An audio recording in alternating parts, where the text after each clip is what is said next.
The Outsiders. The message arrived on a Tuesday.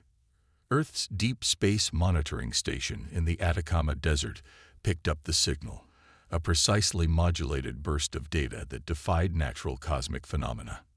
Dr. Kaido Yamada stared at his screen in disbelief as the translation matrix decoded the alien transmission. Greetings, people of Earth.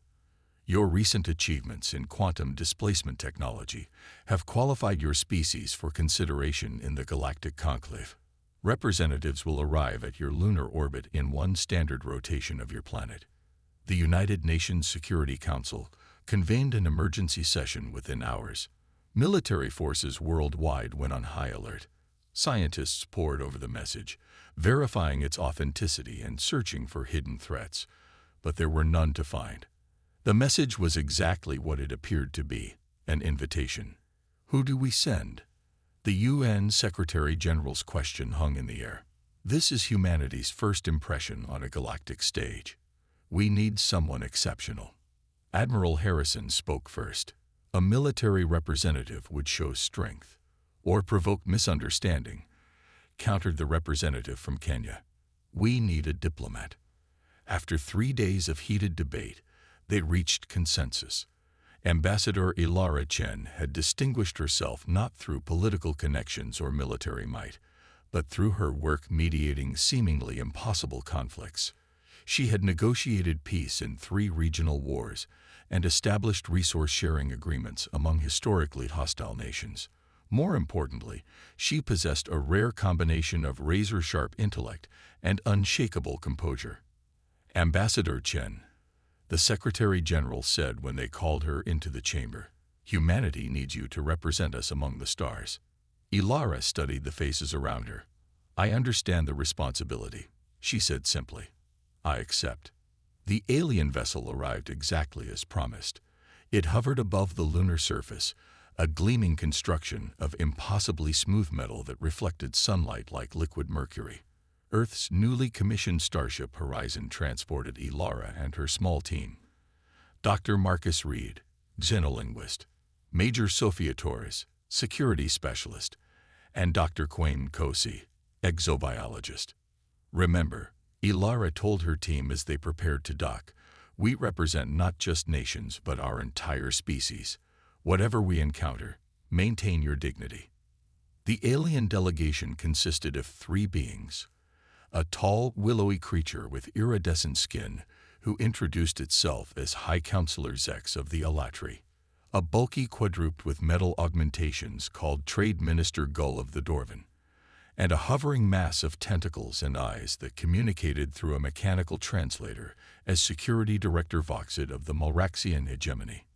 Welcome, humans, said Counselor Zex, mandibles clicking. Your achievement of rudimentary space travel is quaint.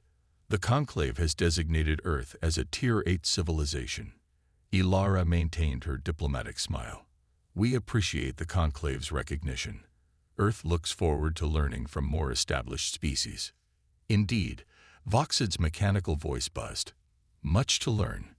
Very primitive technology. Surprising you reached quantum displacement without assistance. Dr. Reed tensed beside her, but Ilara placed a subtle hand on his arm. Not yet. The journey to the Conclave Station took 17 Earth days. During that time, Ilara studied everything their hosts would share about galactic politics. The Conclave consisted of 43 spacefaring species organized into a tiered hierarchy. The founders, Alatri, Dorvan, and Malraxians, occupied Tier 1 status, with progressively lower tiers assigned to newer or less advanced civilizations. And what determines advancement between tiers? Ilara asked during one briefing session. Contribution. Zex answered dismissively. Technologies, resources, cultural significance. Tier 8 civilizations rarely advance within their first century of membership. The Conclave Station itself was a marvel, a massive artificial structure orbiting a neutron star, harvesting its energy. As the human delegation disembarked, they encountered the true scope of their new reality. Hundreds of species moved through the station's gleaming corridors, some vaguely humanoid, others defying terrestrial biology entirely. Their assigned quarters were located in the outermost ring, far from the central chambers where meaningful decisions were made. The accommodations were clearly designed for beings with different proportions. The chairs too high, the beds too narrow, the amenities incompatible with human physiology. "They've put us in the galactic equivalent of a studio apartment in the bad part of town," Major Torres observed dryly. "Perfect," Ilara responded, surprising her team. "They're showing their hand too early. Underestimation is an advantage." The first conclave assembly confirmed Ilara's assessment. Representatives from higher-tier civilizations spoke over her, dismissed Earth's concerns about resource allocation, and openly joked about human physiology. One Dorvan representative referred to humans as barely evolved primates within Ilara's hearing. After 3 weeks of similar treatment, Dr. Reed reached his breaking point. "How can you endure this?" he demanded in their quarters. "They treat us like children at best, animals at worst. We deserve respect." Ilara was mapping something on her data pad. Connections between species representatives, voting patterns, resource flows. "Respect is earned, not given," she replied calmly. "And while they mock us openly, unlearning how this system truly operates, this isn't random prejudice. It's systematic exploitation." She showed them her findings. The conclave's seemingly benevolent structure masked a sophisticated scheme. Higher-tier civilizations extracted resources from lower tiers through development assistance programs that created perpetual dependency. Species were deliberately kept from advancing by denied access to critical technologies and trade routes. "It's colonialism on a galactic scale," Dr. Nkosi whispered. "And we're not the only victims," Ilara added. She had identified several species in similar positions: the Valaxians, crystalline beings with mathematical genius; the Trill, masters of biological science; the Numeri, whose engineering skills were legendary, all relegated to lower tiers despite capabilities that rivaled the founders. Over the next 2 months, Ilara built connections. She met with representatives of marginalized species in maintenance corridors, unused observation decks, anywhere the dominant species considered beneath their notice. She learned that many have been trapped in their assigned tiers for centuries. Why not revolt? Major Torres asked during one clandestine meeting with Cylon, a Valaxian representative whose crystalline form shimmered with subdued lights. "The founders control the interstellar transportation network," Cylon explained. "Any species that challenges them finds their worlds cut off from vital resources. 3 civilizations have attempted rebellion in recent history. All collapsed within a single cycle." "So the system is unbeatable?" Dr. Reed asked. "Not unbeatable," Ilara corrected. "Just unopposed by the right coalition." She outlined her observations to her growing network of allies. The founders maintained control through monopolies: transportation, communication, and energy distribution. But monopolies had inherent weaknesses: complacency, inefficiency, and inflexibility. "Earth may be new to the galactic stage," Ilara told them, "but humanity has faced systemic oppression before. We've learned that power structures dependent on exploitation carried the seeds of their own downfall." The Valaxians, with their mathematical precision, helped identify critical vulnerabilities in the conclave's economic system. The Trill, experts in biological systems, recognized patterns of dependency that could be disrupted. The Numeri engineers understood the technical foundations that kept lower tiers subservient. "Ambassador, this is dangerous," warned Cylon. "If discovered, Earth could be expelled, or worse." "All meaningful change involves risk," Ilara replied. "But consider the alternative: centuries of subjugation for our children and grandchildren." 6 months into Earth's membership, a pivotal opportunity arose. The annual Resource Allocation Summit would determine distribution rights for the next cycle. Typically, lower-tier civilizations received only token participation, their needs decided by others. As Ilara took her seat in the back of the chamber, High Counselor Zex acknowledged her with mock deference. "Ah, The human representative wishes to observe, Zex announced to general amusement. Perhaps you will learn how civilized species govern. Ilara smiled politely. I'm grateful for the education, Counselor. Earth has much to learn about galactic governance. What the Counselor couldn't know was that Earth had already learned its most important lesson. In a system designed for exploitation, playing by the rules ensured defeat, and Ilara Chen had no intention of playing by their rules. The Reckoning. 3 days before the Resource Allocation Summit concluded, Ilara received an encrypted message from Earth. The Dauntless, humanity's second interstellar vessel, had completed its maiden voyage and waited at the edge of the conclave system, invisible to monitoring stations thanks to advancements in quantum displacement technology that Earth had deliberately concealed. Everything is proceeding according to schedule, Ambassador, reported Captain Nadia Volkov, the Dauntless's commander. The packages are ready for delivery. Ilara acknowledged with a single encrypted burst. 6 months of careful planning was about to bear fruit. In the Grand Conclave chamber the next day, the final resource allocations were being formalized. Earth, as expected, received minimal mining rights, restricted trading routes, and limited access to technological exchanges, all justified as appropriate for a developing civilization. Does the human representative accept these allocations? Trade Minister Gull asked, a formality that required no actual consent. Ilara rose from her seat. Earth acknowledges the conclave's decision, she said, her voice carrying clearly. However, before we conclude, I'd like to propose an alternative economic framework for consideration by all members. The chamber fell silent, then erupted in laughter. The human wishes to teach economic theory to the conclave. Security Director Voxid's metallic voice carried notes of amusement. Perhaps next, their cubs will instruct us on interstellar navigation. High Counselor Zex raised a limb for silence.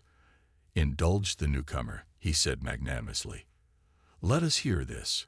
Alternative framework. Ilara activated her data pad, and a holographic display appeared in the center of the chamber. A complex network of connections between civilizations. For the past 6 months, representatives from 27 civilizations have been formulating a cooperative economic model that eliminates the inefficiencies of the current system, she announced. The laughter died as delegates recognized their own civilizations in the network. This is outrageous, sputtered Counselor Zex. Unauthorized collaboration between member species violates protocol. Actually, Ilara countered. Section 12.3 of the Conclave Charter explicitly guarantees the right of all members to forge economic partnerships. We've simply exercised that right at scale. She continued her presentation, outlining how the new cooperative, named the Galactic Development Alliance, would share technologies, trade resources directly, and establish alternative transportation routes that bypassed conclave-controlled networks.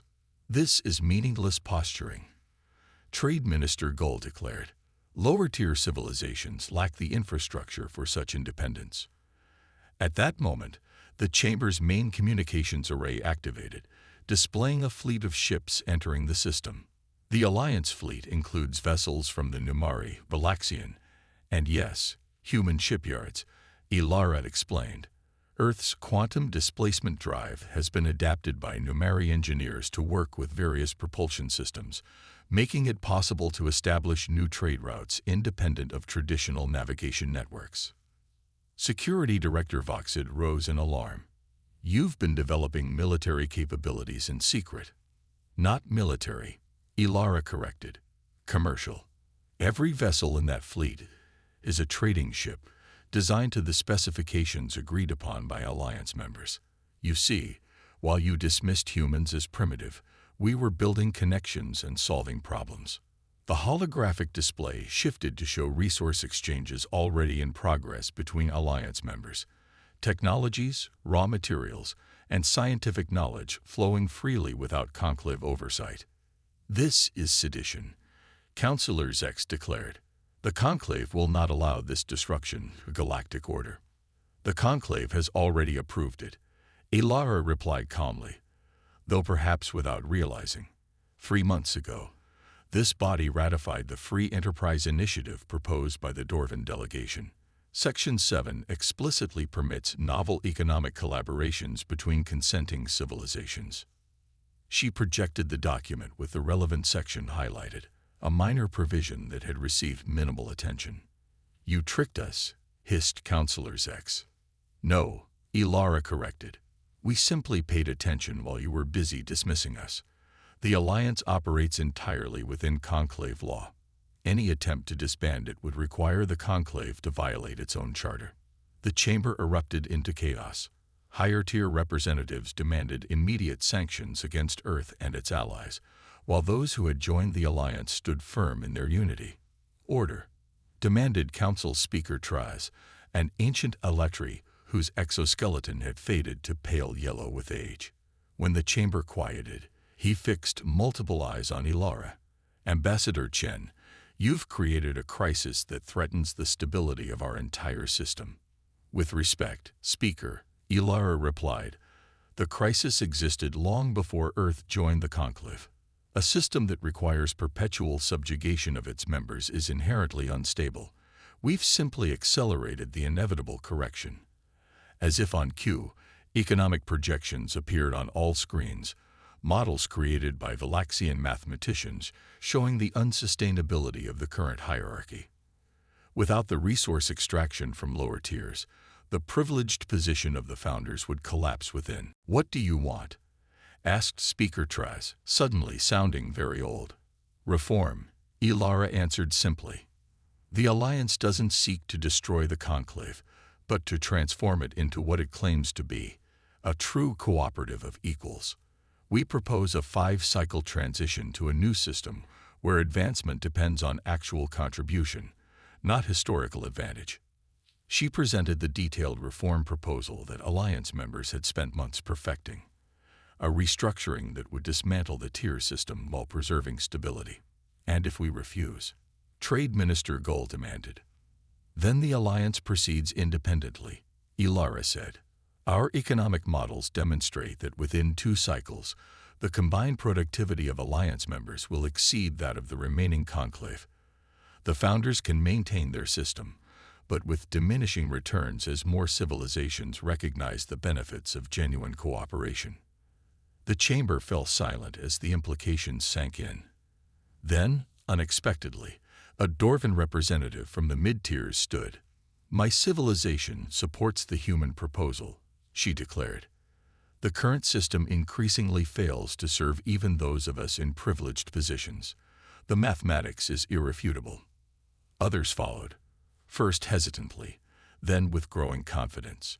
Not just Alliance members, but species from all tiers who recognized the opportunity for sustainable prosperity. By day's end, a referendum had been scheduled. By the end of the week, the Conclave had voted to begin implementing reforms. The transition wouldn't be easy or perfect, but it had begun. In the aftermath, as Ilara prepared reports for Earth, High Counselor Zex requested a private meeting. "I underestimated you," the Electri admitted, mandibles clicking softly. "We all did." "That was your mistake," Ilara replied. "Not seeing humans clearly." "And what is the truth about humans that we missed?" Ilara considered the question carefully. "That our greatest strength isn't technology or resources, but adaptability. Throughout our history, we've transformed disadvantages into opportunities. We thrive at edges and interfaces, in the spaces between established powers." She gestured toward the station viewport, where ships from a dozen civilizations were docked together. "Humanity doesn't want dominance, Counselor. We've seen where that leads on our own world. What we offer is perspective, the ability to see systems from the outside and imagine alternatives." "A dangerous gift," Zex observed. "Only to systems that deserve disruption," Ilara countered. As the counselor departed, Ilara received a message from Earth. The UN Security Council had reviewed her actions and, in a rare unanimous vote, approved the Alliance Charter. Humanity's first major galactic initiative had succeeded not through force or technological superiority, but through coalition building and strategic patience. The message ended with a personal note from the Secretary General. Ambassador Chen, when we sent you to represent humanity, we couldn't have imagined the scope of what you would achieve. You've secured not just Earth's place among the stars, but a better future for countless civilizations. The question now becomes, what next? Ilara looked out at the transformed conclave station, where representatives from all former tiers now work together in newly formed committees, redesigning systems of governance and exchange that had remained static for millennia. What next? She murmured to herself. We begin the real work.